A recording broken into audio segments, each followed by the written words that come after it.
Guys, alis na tayo. Kanina lang masaya yung araw ko. Napalitan ng kabagabagan. Pumunta ako ng ospital. Kain. Ganun, nakain ko siya, guys. Ay, naku, ano ba yan? Kala ko bata lang nakakagawa nun. Ako daldal ako ng daldal. Kaya ito, mamadali ako, nakabahan ako. Pangit yung pakiramdam ng lalamunan ko. Natatakot ako baka mainit yun. Nakasakay na tayo ng ospital. Tapos, padiretso na ako sa veterans. Tanong na lang doon. Diba sa ER na lang siguro. Tanong na lang kung saan yung sa poison department. Ay, grabe talaga kung nadala ko yung nakain ko na. Ay, naku. Nakalagay pa naman dito. Do not eat. Danger daw ito, guys. Tingnan nyo mga kalahati na. Ayun yung nakain ko, oh. Sorry naman ha, hindi maganda tignan. Pero dinala ko din siya para sure pakita ko sa hospital or sa doctor. Ito guys, tinatanong na sa ER kung meron akong any medical condition. History, sabi ko high blood. Tapos kung mag-isa lang ba daw ako pumunta sa hospital. Tinanong din ko may allergy ako sa mga gamot or injection. Tinanong din ng nurse kung first time ko daw magpunta sa hospital nito. Sabi ko, oo. Hindi ako makapagsalita ng maayos guys kasi bini-BP ako. Ito na nga ang aking kinakatakutan. Ang marinig ang tunog na ito. Alam kong sign ito na may something wrong with my BP. Naisip ko, kailangan na ba akong i-confine? Kaya ako kinabitan ito. First order, kailangan tayong kuhanan ng dugo para sa ating laboratory test. Nakunan tayo ng dugo. Kuha naman tayo ng laboratory CR. Doon naman tayo sa x-ray. Ayun, x-ray room. Dito at nakakita ako ng tubig. Okay, uhaw na uhaw.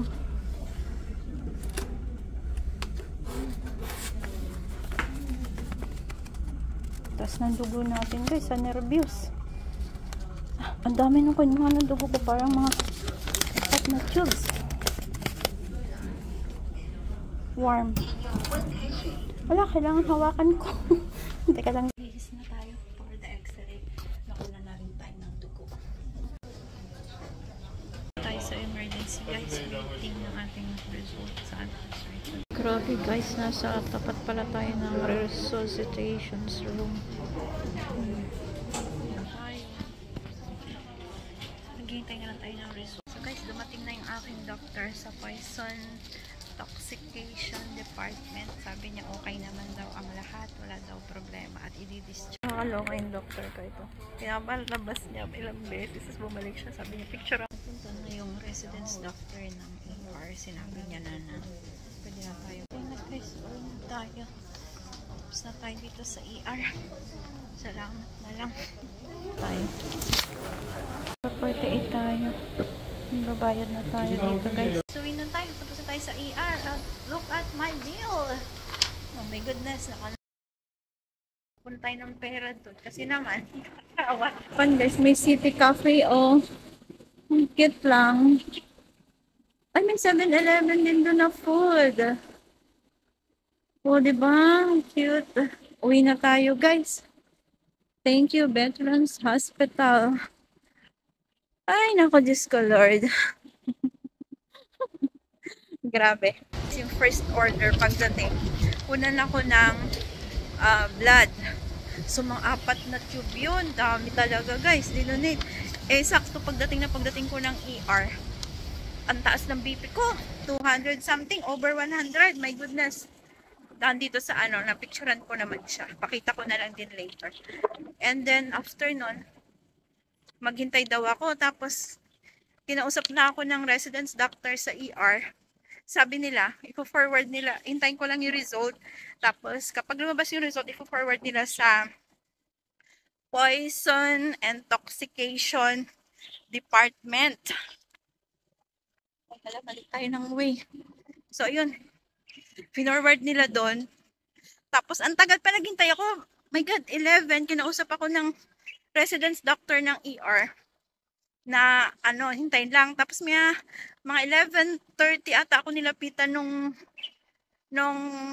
doctor ng toxication.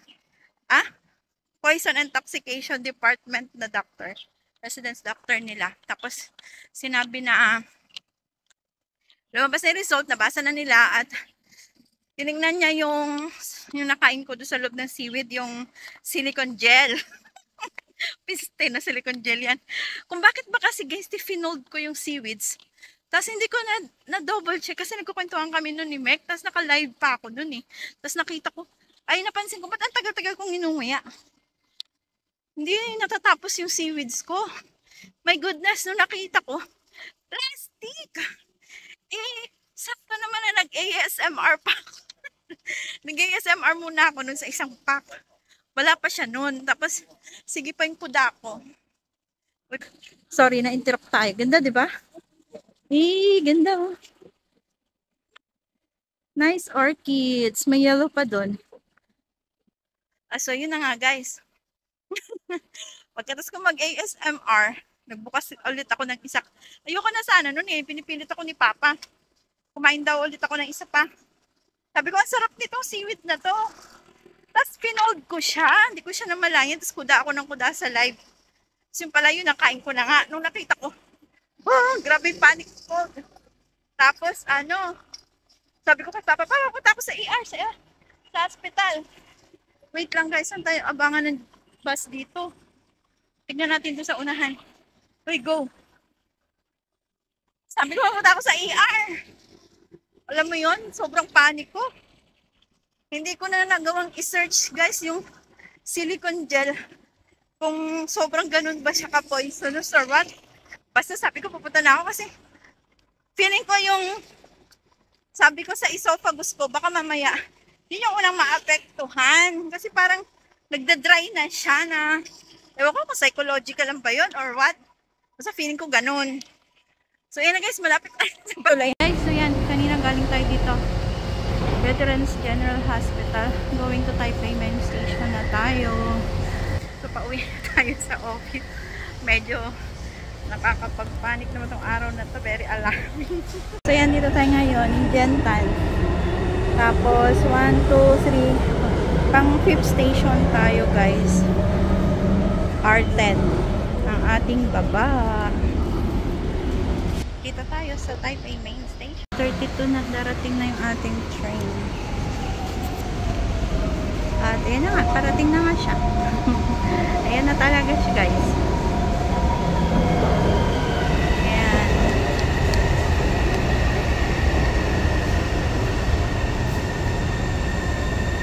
So, doon tayo sa R10 station, Taipei Main Station.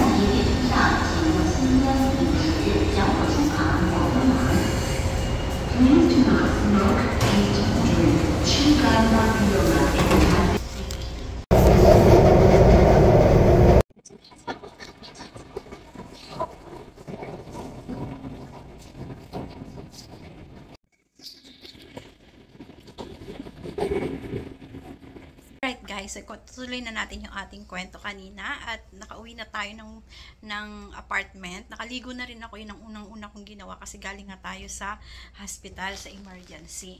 So yeah, dahil nga dun sa napahamak tayo dun sa ating kinain, ano nga ba talaga ang nangyari at bakit ako napasugod sa hospital na ganun kaaga? Ganito yun, nung umaga po naka-live tayo, diba?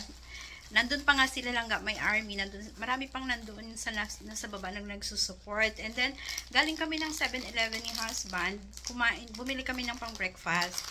And after nun, kumakain na kami, dumating na nga kami dun sa dorm, kumakain kami. At itong si Kuya Guard, shout out sa'yo, binigyan niya ako nitong isang seaweeds. Although meron naman kaming food at kung bakit sa aking katakawan, gusto ko pa rin itong kainin. Okay? So, nung kumain na kami nito, sige, kain. Nakaubos na nga ako actually ng isang pack. And then sabi ni husband, sabi ko pala, ang sarap ng brand na to, gusto ko to. Tapos sabi niya, bumalik uli si Kuya Guard at nagbigay ng another. Nagbigay muna siya ng 3 packs. And then, after a few minutes, nagdala na naman siya ng another 2 packs. Nakita niya gustong-gusto ko.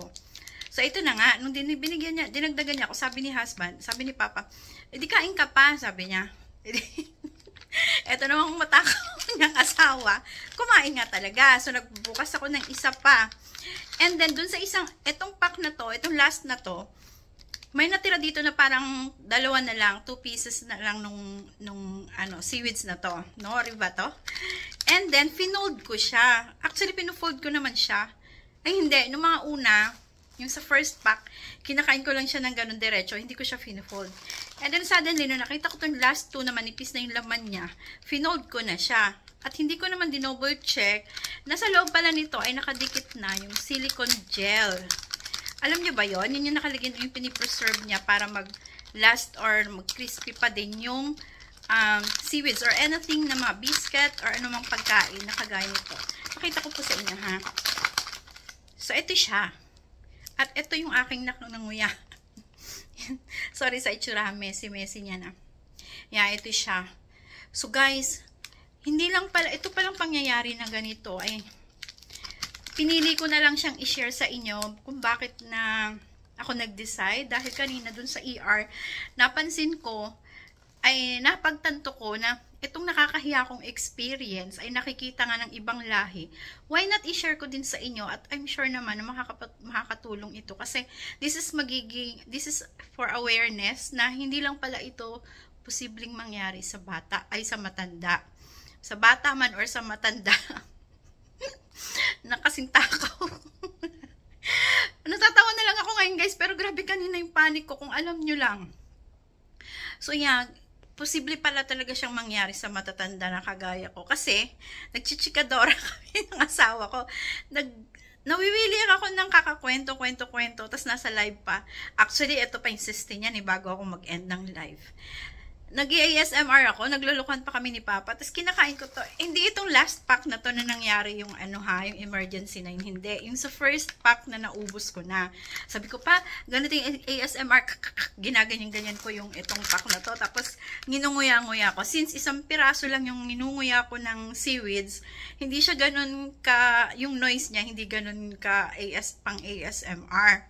But, yeah, ito nga, yung last na 2 packs, pang second pack ko na, dinoble ko na siya. At hindi ko talaga napagtanto, guys, na napalaman ko pala siya sa gitna. At kung bakit hindi ko rin siya nahalata, kasi sige pa yung kwento ko, kuda pa ako ng kuda kay Papa. Ewan ko anong pinagkukwentuhan namin noon. Nasa live pa nga kasi ako noon eh. Tapos, sorry na nga, tingin ko. Ayun nga, nandun nga siya sa gitna. Ay, naku, Diyos ko. Tapos, panic mode na ako. Sabi ko, paano to? Ba't ang tagal? Hindi na uubos. Tapos, nilabas ko siyang ganun. Narinig pa nga ata doon sa live ko na dadahak ako. Sorry na ha, kung narinig niyo po doon. Hindi ko kasi agad na out yung live. Kasi nga, nagpanic na ako. Tapos, si Papa, ina-assist niya ako.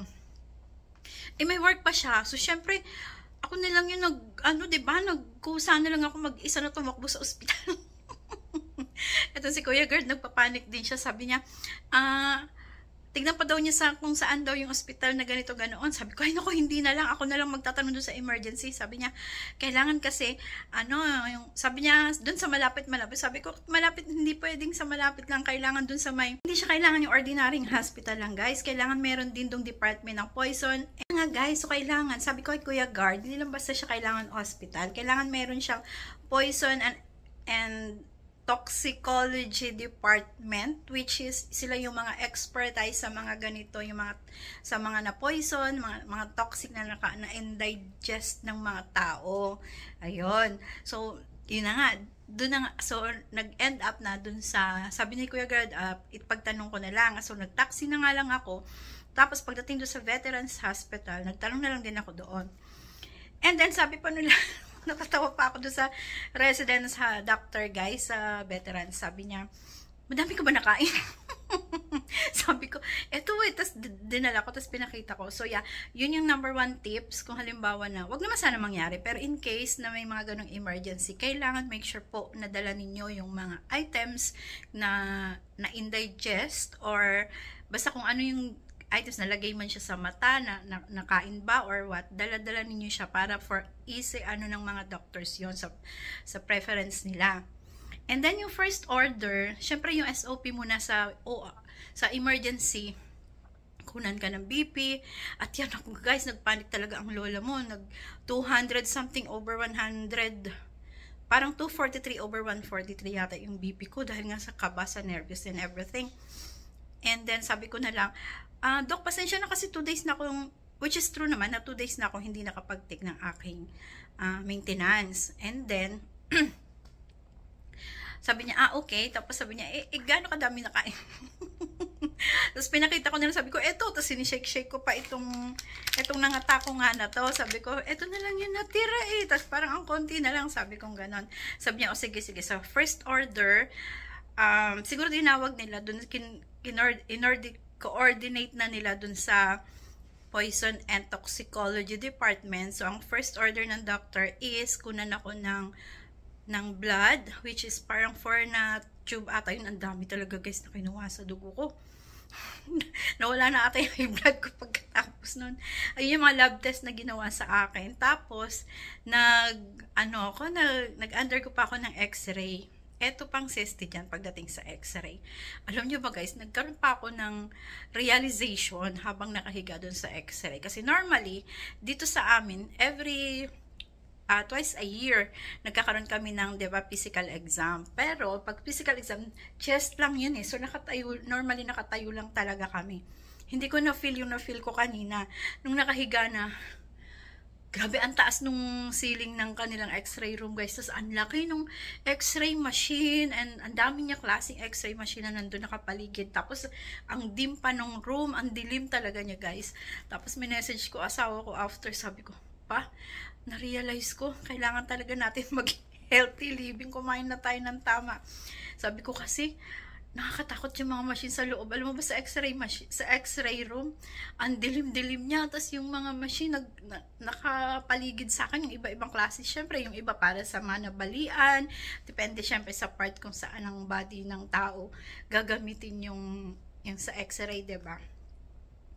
Ay, grabe guys. So, yun lang, nakapanik lang ako. Nagpanik pala. So, dahil dyan, meron tayong hospital bill reveal. Ito yung sa emergency to guys ha. Dahil doon, parang past 8, before 9 ako nandoon, tapos na-discharge ako ng 12. Actually, 11:30 nagtanong na ako. So, una, sabi nung residence doctor ng ER, hinihintay na lang daw yung result ng aking mga laboratory at ipo-forward doon sa Poison and Toxicology Department na doctor para basahin nila yung result. And after nun, pwede na akong umuwi. So, sa madaling salita, alas 12 na natapos ang lahat. And ito po yung naging total ng ating emergency bill. Tara! Siyempre, Chinese yan. At itong total niya ay kinonvert ko na rin sa Philippine money.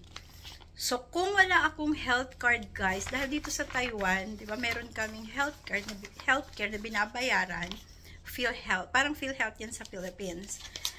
Kung wala ako niyan, dapat ang aking total is 2,945. At ang rate po ngayon is 1.76. So, dapat sa peso yan is 5,183.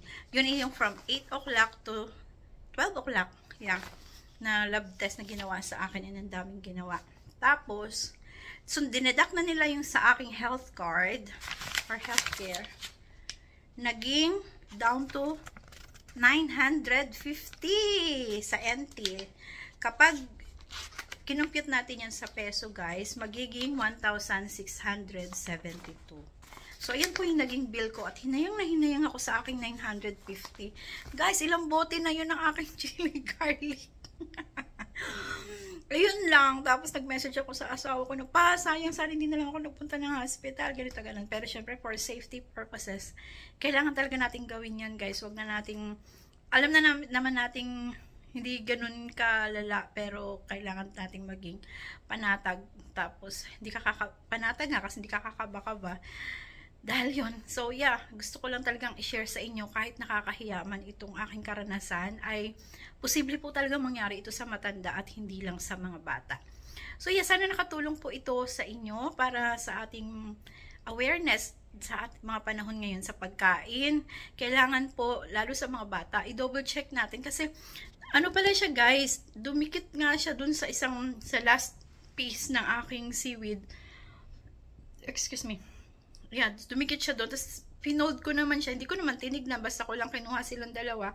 Tapos, pinold ko lang gano'n ng half. Tsaka ko siya kinain. At wala kasi yung mind ko dun sa kinakain ko dahil nga sige pa yung kuda ko dun sa aking live at kausap ko rin si husband. Kumakain kami ng breakfast that time. So yun ang nangyari. Pasensya na masyadong mahaba yung aking kwento pero sana nakatulong po ito sa inyo. Maraming salamat at be safe everyone. Bye!